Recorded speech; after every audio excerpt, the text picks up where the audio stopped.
My name is Aurelie Cormier, and welcome to the Intentional Wellness Parenting Show, where we set an intention to create healing and wellness every living day.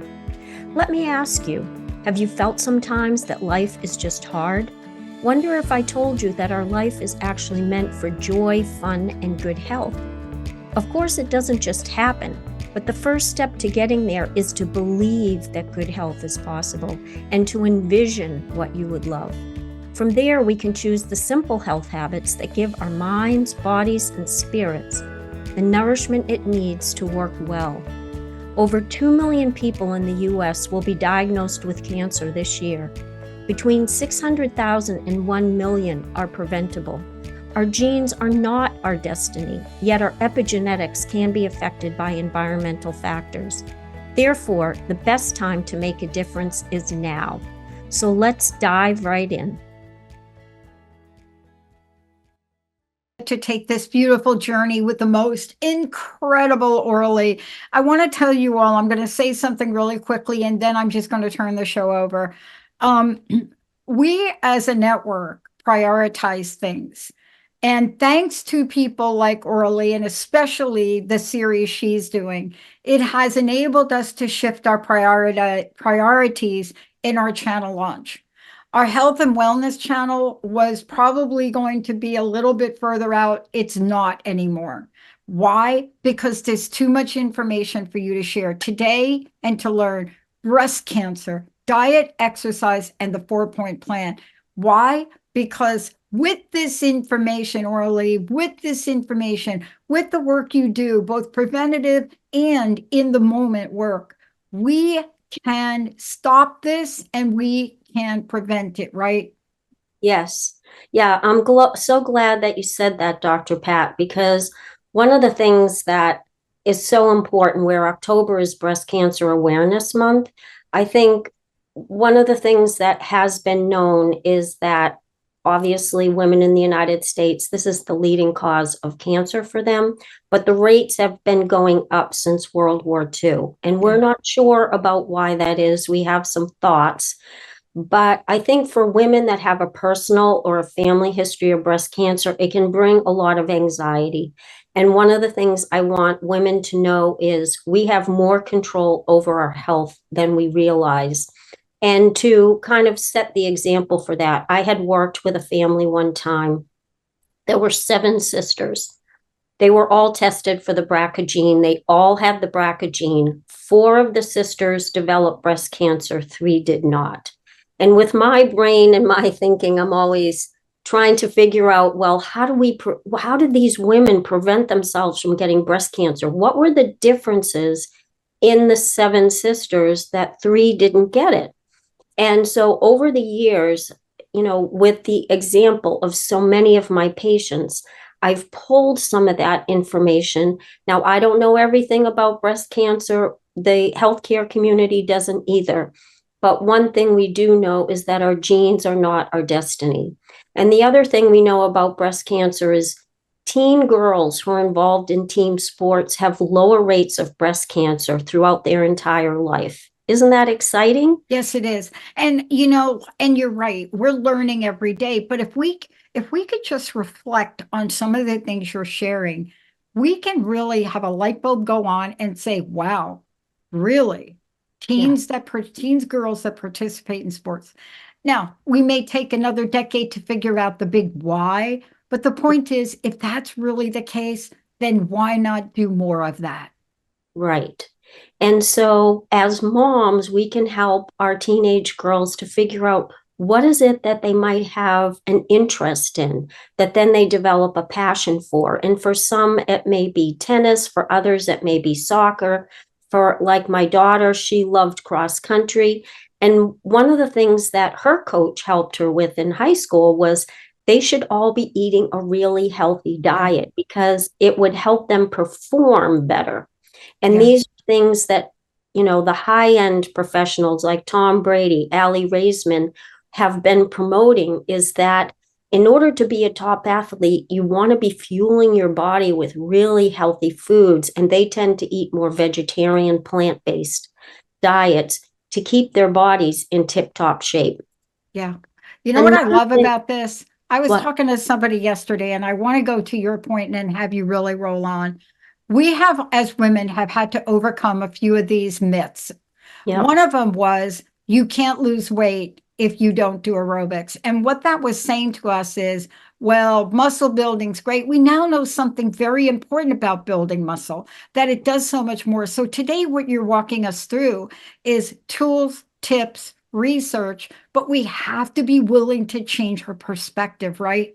Right. And that's a really good point. And the whole reason why I like to think of this as these are intentional habits. These are, because good health isn't just going to come to us. We can be intentional about it. And by doing that and practicing every day, that we can actually help ourselves to live a longer, healthier life. So there is a patient that had a stage 3 breast cancer that I was aware of. When they did the surgery, the margin showed that the margins were positive. She did have one positive lymph node. She had felt the lump in her breast, so she was the one that brought it to the attention of her doctors. And then they had recommended that she go on, have a resection so that she would get clean margins and have chemo, etc. She decided that she couldn't face that. And I wouldn't recommend this to other women, but I'm just sharing this as one example. So she decided, she knew that she was 50 pounds overweight. She knew she was eating really unhealthy foods. So for 2 months, she was super strict and she just got rid of anything that no longer served her and wasn't healthy for her. 2 months later, she had lost the 50 pounds because she had cut her diet way, way back. And we do know 50 pounds is too much to be losing in 2 months, but this is what she did. Yeah. Then she started reintroducing healthful foods back into her diet, fresh, colorful vegetables and fruits. She would drink a cabbage juice. She was eating all organic. She started walking every day. And after a year of having a very regimented lifestyle and good health habits, she went to touch the area where the breast cancer was. It was gone. Mm. She had it confirmed by her doctors that, in fact, the breast cancer was gone, and she has been cancer free since. So it's a remarkable story. And it just shows that, yeah, we do have more power within us than we give ourselves credit for. And so when we think about what are some of the things that we can do to reduce our risk of getting breast cancer, or if we've had breast cancer, what can we do to overcome it and help to reverse it? What I have seen work the best with many of my patients who have had uh, cures, radical remissions, is they radically changed their diet and went to a primarily plant-based diet, because these plant-based foods have so many colors in them. And it, by adding in these rainbow colored foods, we're actually adding a lot of phytonutrients into our bodies that keep it healthy and strong. Yeah. So And I can. And just would you comment on this other thing right here for a minute? One of the things we've learned is that a non-fat diet is really not the way our bodies work. And we went through that. So can we just be very clear that what you're talking about includes healthy fats as well? Absolutely, absolutely, yes. Because healthy fats are really important for our brain and our nervous system. And so things like olive oil, avocado, um, the fatty fishes like salmon are really, really helpful for our brain and our nervous system, and to, keep our bodies in better shape. So that is one thing that we learned in the late 1900s, is that fats are not bad. There's good fats and bad fats, and we want to make sure we're taking the good fats. But if we look at some of those colorful vegetables and fruits, just to go through some of them, like red colored foods like tomatoes, watermelon, guava, they have lycopene in them. And lycopene is an antioxidant that protects your cells. Orange foods like carrots, sweet potatoes, pumpkins, mangoes, they help support your immune system and keep our cells, give them a greater ability to differentiate when they divide. Yellow orange fruits and vegetables like lemons and grapefruits and peaches and papaya, they have vitamin C that inhibits tumor growth and detoxifies our body. So you can see that a lot of these different colors in our food, if we can, kind of mix and match them over the course of the day, we're actually building in things that help to prevent cancer from developing, help our body to clear any cancers that may develop, help detoxify our body. So all together, they're helping to keep our body healthy and stronger. Examples of others are like green vegetables like spinach, kale, collards that have folate in them. Folate is a really important vitamin because what it does is it helps your cells to divide normally and have less chance of mutation. So folate's really important when we're talking about somebody at risk of cancer. And green white vegetables, the cruciferous ones like broccoli, Brussels sprouts, cauliflower, cabbage, they have indoles and luteins in them, which reduce or eliminate excess estrogen, which you could see would be helpful for reducing risk of breast cancer, so that these can decrease any carcinogens in the body.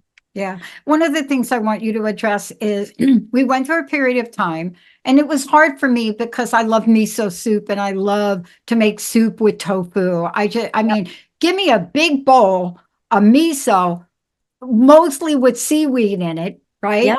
And Yep. tofu, and I'm happy. And I cut out the tofu because information came out and said, soy, stop it. Where Right. are we with the soy conversation? Oh, I'm so glad you brought that up because this was something, when I was working with a lot of patients with breast cancer back in the 1990s, these are the things they wanted to eat. And we were telling them, no, don't eat those.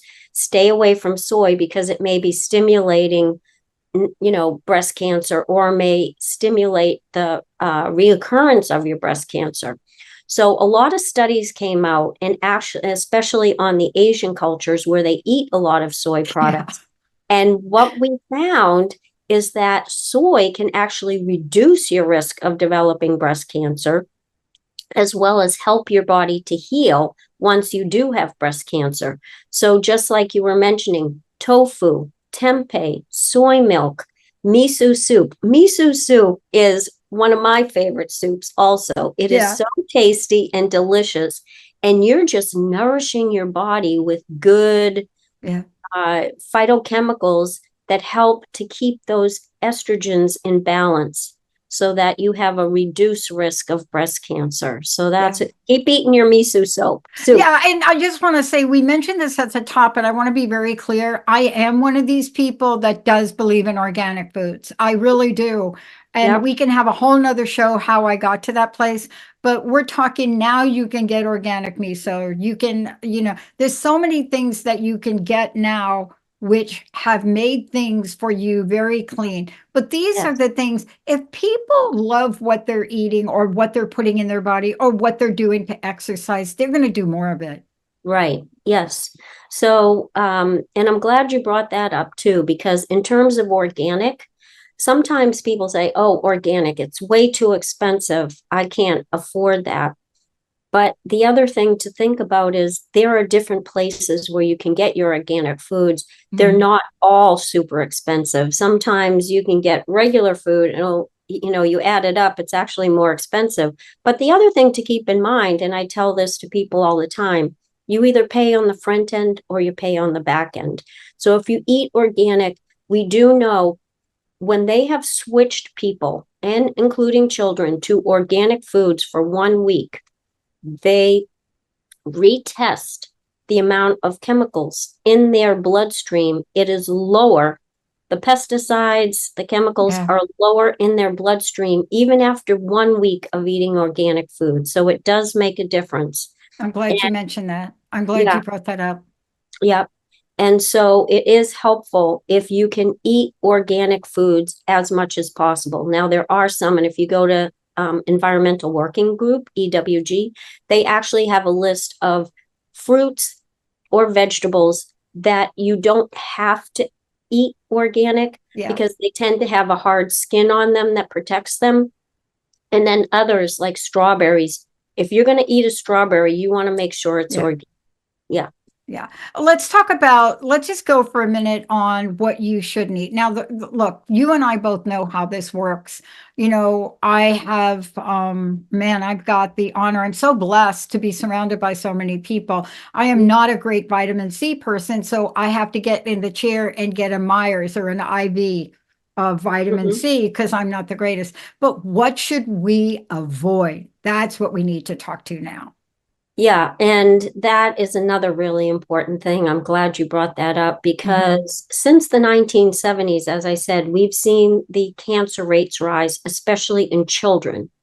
And some of that is because our food has changed and we've had many more processed foods, more, so that they would have a longer shelf life, which in some ways was really helpful for some of these companies to develop things that would last longer. And so women wouldn't have to go to the grocery store every 2 or 3 days. But on the other hand, have not been very good for our overall health. So, in terms of things to avoid, sugar is one. We do know that sugar can help fuel cancer cells. And so it's really important. And other chronic diseases, which we're not going to go into today, but sugar is a primary one. Unhealthy fats. So, as we talked about, organic olive oil, avocado, really healthy fats, good for you. Processed meats like hot dogs, bologna, sausage, bacon, and lunch meats, they have a lot of nitrites in them that actually can increase your risk of cancer. So you want to stay away from those things. And I know for some people, they just have to have their hot dog. And so what I try to, um, you know, I, I don't want people giving up things that they Yeah. love. So if they Yeah. absolutely have to have their hot dog, try to Yeah. just minimize it so it's every once in a while. But Yeah. if you can, avoid it. Read the label. Read the label because I want to talk about your 4-point plan. Read the labels. I mean, what was the greatest shock that I found? The greatest shock that I found was pickles. And I went to buy pickles, right, for a picnic in the store. This is a couple years ago. Yep. And every jar I picked up had yellow dye number 5. Now, I'm not making a statement whether dye hurts you or not. I'm just saying yellow dye number 5. That's what you use to dye your clothes and other things. Just use some common sense. I'm Yep. not saying there's a study on it, but I'm just saying read the labels. Okay, how do we enact this? Because I just want people to try to do something different. You see, Right. what is your 4-point plan? Yeah. So my 4-point plan, well, the overall theme here is Mm-hmm. it's an intentional practice. Yeah. And there's good, better, and best. Good is you try one thing and you try it for at least 3 months. And then when that feels like you've built that practice into yourself, like, okay, I'm going to eat 4 green vegetables every day. And so you add some to your lunch and you add some to your dinner. And by the end of the day, you've had 4 different green vegetables. So you're getting a lot of those phytonutrients. And then you do that, it becomes more natural for you to add those on every day. And maybe it takes about 6 weeks to 3 months to build in a habit. Once that becomes more comfortable, add another one. So maybe for better health, you're adding 2 or 3 habits a day. So not only are you doing the green vegetables, but maybe you're also building in walking every day. So now you've got 2 healthful, intentional things you're doing every day. And then for best health, you're basically eating a primarily plant based diet. You're avoiding sugar the unhealthy fats, you're avoiding all of the processed meats, the luncheon meats, the bologna, the salami, the hot dogs. You're exercising for 20 or 30 minutes a day. So you're pumping up your heart rate. And these may be things like, for me, it's running. I love to run. It makes me feel really good. For other people, it's biking or swimming or hiking. Find what it is you love, what you have some interest in. And if you can find a buddy, even better, because then you'll have somebody who enjoys it too, and you'll have fun together, and it will be somebody to keep you accountable. And then in terms of stress management, if you can have something that reduces your stress, whether that's mindfulness meditation or yoga, then that will, when our immune system is less stressed, it's stronger and it can react more and better to some of these insults and these chemicals in our environment. The other thing, Tai Chi is, I find that the burst of Tai Chi is happening quicker than the burst of pickleball did in the senior age group category, because people are finding what it does, right? And that's what you're talking about. Find something that you can do that really, the perspective is to start somewhere. Figure it out. Oh, I don't want to walk. Oh, but now I have this little step thing that I can sit on my couch and it doesn't matter so long as we do something, right? We keep it moving. Exactly. Pump up your heart rate. The other thing in terms of the 4-point plan is, and I know that this is a touchy subject, but I'm going to bring it up because I'm trying to be helpful. And what I know about breast cancer is, for those who like alcohol, either limiting your alcohol to 3 or 4 drinks a day or avoiding it altogether. And again, it depends upon where you are in your life. If you already have breast cancer, you may want to avoid alcohol for a while. If you are at risk of it, you may want to limit it to 3 a week. There's a lot of genes we don't know that may contribute to breast cancer. So just being aware of, is there anyone in your family who's had breast cancer, even if you don't have a BRCA gene? So limiting alcohol or avoiding alcohol is really helpful, because we do know it can affect your DNA. It can also increase your cancer stem cells. It can increase blood vessel formation in cancer cells, and it can increase risk of metastatic development. So that's why we... Now, those are new discoveries that most people don't know about. And, let's make another comment the way we did before, and let's do it really quickly. I did an entire year series with the Organic Wine Company. And talked about how wines are made. And how organic wine is different. And if I may have to play some of that, because when you understand what's being sprayed in a wine plant and the root and how that goes through, there's a reason why people that grow plants tell you not to use tap water. See, all of this is informative, but what you're sharing right now about alcohol, we're not talking about that enough. Right. And so that's why I say it very carefully, because it's part of our culture. And this isn't something, we've probably known this for maybe 15 years, but, don't talk about it very much. But it is something to be aware of, and each person has to make their own decision, but I'm trying to give you the best advice. And then the other thing that, goes along with everything that we've just been talking about, that's super important in terms of breast cancer and other cancers, is keeping our weight at the right level. Because we do know that when we are heavier and when we have fat cells, if we're overweight, that those fat cells actually make estrogen, and for some breast cancers would then stimulate those breast cancer cells when they develop. So to try to think about what is an average weight for your height, the simple way to think about it is, if you're 5 feet tall, that's 100 pounds. If you're 5'4", it's 5 pounds for every inch over 100. So 5'4" would be 5 times 4 is 20 plus 100, 120 pounds. But obviously, some people are more athletic. They have more muscle mass. Muscle is heavier than fat.